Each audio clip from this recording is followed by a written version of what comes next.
Everyone's shocked at what they see when Ivanka walks across tarmac today right after landing in Italy. The United States has a long history of making a big deal out of its First Lady's fashion choices. That even held true through the last administration when some of the choices were somewhat less than impeccable. For this administration, there is of course just one, fantastic, First Lady, but we did get a 2-for-1 special on ladies whose fashion we can look up to in President's family. President Trump's daughter Ivanka Trump not only started her own fashion line, but she seems to like to model it as well.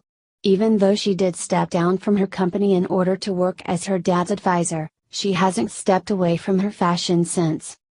Ivanka Trump has had the chance to go to some pretty amazing places as an advisor to the president, and every single time she had nailed looking like the picture of class and culture. Her trip to Italy was, of course, no exception. She showed up in Italy with her family looking like she had just walked out of a fashion magazine. Of course, there's more to what makes an incredible and knowledgeable person than just what they look like, but being a knockout never hurts your chances of being listened to and getting your message heard. What might hurt your chances, and the chances of your country, is being altogether disrespectful to the traditions of a religion when you're visiting a place on vacation. I'm talking, of course, about our former First Lady, Michelle Obama, and all of her display of trashy taste for the world to see. The above beautiful image was also taken in Italy. Via BizPac Review. The Obamas were spotted touring the city of Siena, Tuscany on Monday, but it was the former First Lady who grabbed everyone's attention with her wardrobe. Michelle Obama's off-duty look has apparently gone off the shoulder as she bared plenty of skin in a white stripy top with high-waisted pants. Her husband opted for a more polished shirt and pants as the couple stepped out of the Duomo di Siena, the Siena Cathedral, the Daily Mail reported. Not one to care about rules for commoners, Obama had zero respect for the dress code of the Italian Gothic Church. From mygola.com. The Obamas were escorted by a police car in Siena Monday as they continued their tour of Tuscany. Earlier in the day, the former president had gone on a bike ride in the scenic countryside, racing his Secret Service agents to the top of a hill and riding down with them in formation, according to the Mail. The pair conspicuously arrived in the central Italian region on Friday, flying in on a private plane escorted by 6 fighter jets and a 13-car motorcade as they headed to a $15,000 a night private villa owned by Obama's former ambassador to Italy, John Phillips. So what exactly was everybody doing in Italy, you might ask? Via Newsweek. President Donald Trump landed in Italy Tuesday evening, his first visit to a European country as U.S. leader and part of his four-nation foreign trip that started in Saudi Arabia. He was greeted at Leonardo da Vinci Airport by Italian Foreign Minister Angelino Alfano before being transported to the residence of the U.S. ambassador in Rome. The first item on the president's agenda is a much-anticipated meeting with Pope Francis on Wednesday morning at the Vatican. First Lady Melania Trump and first daughter Ivanka Trump will also participate in the meeting with the pontiff, as they did when they visited the Western Wall Monday during Trump's stay in the Middle East. For Melania and Ivanka Trump, the visit to the Italian capital will continue the focus on religion, specifically the work of 2 Catholic charitable organizations, according to the Italian news agency ANSA. While the First family continues quietly doing their job, the former First family keeps on doing what they do best, vacationing and being disrespectful to those around them. There's no doubt that both Ivanka and Melania did an amazing job of representing not only the First family but the United States while overseas. In the game of Guess Who Doesn't Belong Here in pictures from this week in Italy, I'm sure it's obvious who the loser is. Yeah, not sorry to see the middle one go. Look at the horrid thing Pelosi was accidentally caught doing while Dems yelled FCK Donald Trump. Nancy Pelosi was caught having some fun while her leftist buddies chanted FCK Donald Trump during a Democrat event in California. Where else would this liberal suckery take place? Of course, it happened in California. Nancy, the House Minority Leader, was laughing along with the rest of the hilarious Democrats who thought they were making a point. The only thing Democrats did was point out their one-sided hypocrisy.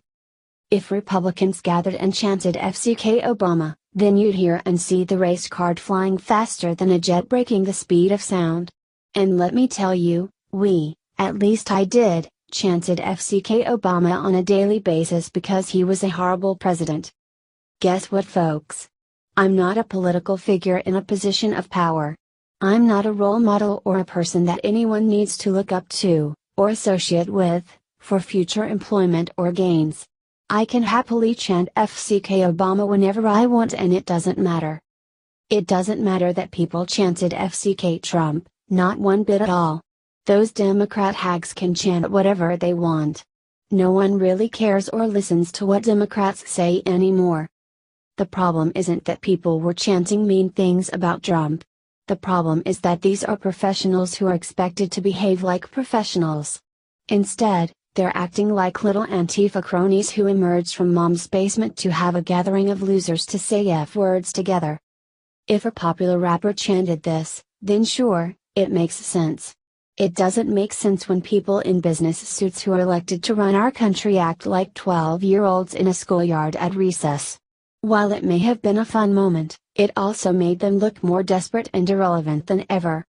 Should these folks lose their job for chanting mean things about President Trump? No way. That's something a liberal would do. A liberal would beg for them to be fired because they're offended. Should people be offended by it? No. If you are, then you're a liberal. Should Trump care? Why would he? Every president has haters. You're no one if at least a handful of liberals don't hate you. When I see people on Facebook comment things like they should be fired, then I just think that person is the most liberal loser I have ever seen. If you complained about this, then you're a snowflake who is worse than the real snowflakes. We talked trash about Obama for 8 years. If we complain about this, then we are the losers. Not them. Laugh at it and throw it back in their face. House Minority Leader Nancy Pelosi and her fellow Democrats have let Trump derangement syndrome strip them of any decorum and decency they had left. The California rep stood by, laughing, as the state's Democrat chairman John Burton raised 2 middle fingers as he encouraged the crowd at the state convention in Sacramento to chant FK Donald Trump.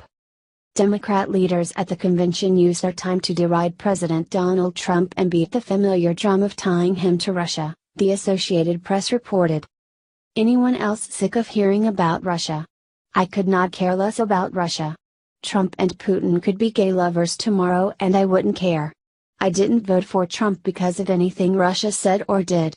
I voted for Trump because his tax plan looked better for the middle class and because America would be in a terrible place if we had any more years of horrible Democrat leadership. I voted for Trump because I was tired of the politically correct idiots ruining all the fun. I was tired of being told that a guy with a penis, who dresses like a girl, is supposed to be called a woman. Heck no. Senator Kamala Harris told the crowd that the president is putting Russia first, America second. The world, literally the world, is counting on all of you, counting on California to reject Trump's deception and destructiveness, Gavin Newsom, the California lieutenant governor, said. But it was Burton who took it to the classless extreme. All together now, he told the crowd, encouraging them to chant as he raised his 2 middle fingers. FK Donald Trump. Good for Burton. Let him get those frustrations out and encourage us to vote for a Republican for another 4 years. Hey, Burton and Pelosi and the rest of your liberal crybabies. FCKU right back, right back. Outrage after Michelle Obama was caught doing this in Italy today. CNN won't report this. Barack and Michelle Obama are vacationing in Siena, Tuscany this week. They arrived in Italy this Friday. The UK Daily Mail said she looked especially glamorous. The commenters at the Daily Mail strongly disagreed, saying her choice was not appropriate and it looked like a napkin. Barack and Michelle Obama were visiting the Duomo di Siena, the Siena Cathedral. Comments. Barack and Michelle Obama are vacationing in Siena, Tuscany this week. They arrived in Italy this Friday. Find out more. 84,831. The UK Daily Mail said she looked especially glamorous. The commenters at the Daily Mail strongly disagreed, saying her choice was not appropriate and it looks like a napkin. Barack and Michelle Obama were visiting the Duomo di Siena, the Siena Cathedral. Michelle broke the dress code. Women are required to cover their shoulders when entering the historic Catholic cathedral. But not Michelle Obama. She's above all that. Thank goodness for Melania Trump. Breaking, Sean Hannity hit with horrible news. He needs our support. A major liberal group is targeting advertisers for Sean Hannity's Fox News show as they look to push back against his promotion of a conspiracy theory surrounding a killed Democratic National Committee, DNC, staffer. Media watchdog group Media Matters for America on Tuesday published a list of Hannity's advertisers, a long list that includes major companies such as Allstate, Angie's List, Bayer, Capital One, Hewlett-Packard Enterprise, Mercedes-Benz and Publishers Clearinghouse. While the list was published with little context and no call to action, it comes as Media Matters continues to blast Hannity for claiming, without evidence, that Seth Rich leaked DNC emails to WikiLeaks and suggesting that Democratic campaigns or groups were behind his killing. The group helped to spearhead a push to put pressure on former Fox News host Bill O'Reilly's advertisers last month after reports that he had been accused of sexual harassment repeatedly. That pressure campaign ultimately led to O'Reilly's departure from the network. The accusations about Rich's death have been part of Hannity's show and Twitter feed for days. On Twitter, he's accused Democrats of scrambling to cover up proof and promoted a number of people siding with his theory. Hannity has drawn more recent scrutiny for promoting Kim.com, a disgraced internet entrepreneur in New Zealand facing extradition to the US on a slew of financial charges. .com claims he can prove Rich's ties to WikiLeaks. Critics have bristled at Hannity's decision to double down on the theory without any hard evidence, and Rich's brother asked Fox to cancel the interview in a letter obtained by CNN. Nobody wants to solve Seth's murder more than we do.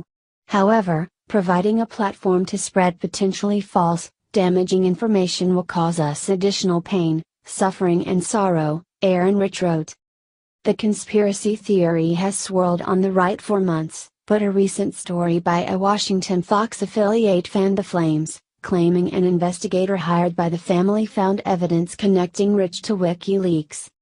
The story was immediately debunked. The investigator recanted his comments. Various media outlets have raised questions about its assertions and Fox News' national website retracted its coverage of the story, saying it was not initially subjected to the high degree of editorial scrutiny we require.